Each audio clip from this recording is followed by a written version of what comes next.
السلام علیکم ورحمۃ اللہ وبرکاتہ۔ آج ہم قرآن پاک کے پارہ نمبر 10 کا خلاصہ پڑھیں گے اور دیکھیں گے کہ اللہ تعالیٰ نے اس میں ہم سے کیا بیان فرمایا ہے۔ تو شروع کرتے ہیں، بسم اللہ الرحمن الرحیم۔ اس پارہ میں 7 باتیں ہیں۔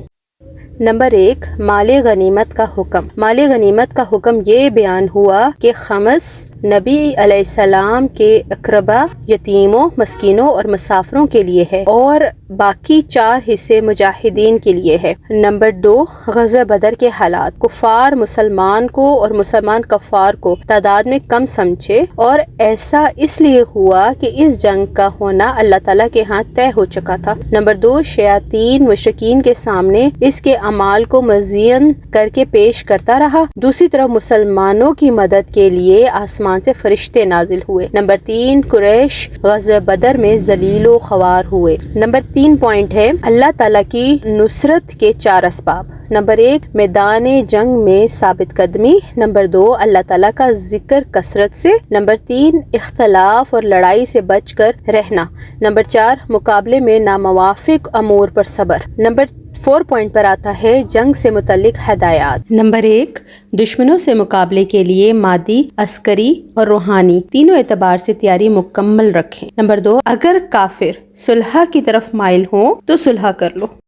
اس کے بعد نمبر 5 پوائنٹ پر آتا ہے ہجرت اور نصرت کے فضائل۔ مہاجرین و انصار سچے مومنین ہیں۔ نمبر 2، گناہوں کی مغفرت اور نمبر 3 ہے رزق کریم کا وعدہ۔ نمبر 6 پوائنٹ پر آتا ہے مشرکین اور اہل کتاب کے ساتھ جہاد۔ مشرکین سے جو معاہدے ہوئے تھے ان سے برات کا اعلان ہے۔ مشرکین کو حج بیت اللہ سے منع کر دیا گیا، اہل کتاب کے ساتھ قتال کی اجازت دی گئی۔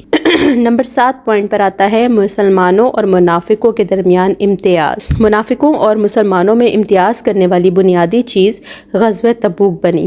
رومیوں کے ساتھ مقابلہ جو وقت کے سپر پاور تھے اور شدید گرمی اور فقر و فاقہ کے موقع پر پھل پکے ہوئے تھے، مسلمان سوائے چند کے سب چلے گئے، جبکہ منافقین نے بہانے تراشنے شروع کر دیے۔ پارے کے آخر میں منافقین کی مذمت ہے، یہاں تک فرما دیا کہ اے پیغمبر آپ ان کے لیے 70 بار بھی استغفار کریں تو بھی اللہ تعالیٰ ان کی مغفرت نہیں کرے گا، اور اگر ان میں سے کسی کا انتقال ہو جائے تو آپ اس کی نماز جنازہ بھی نہ پڑھیے گا۔ پھر ان مسلمانوں کا بھی ذکر ہے جو کسی عذر کی وجہ سے اس غزوہ میں نہ جا سکے۔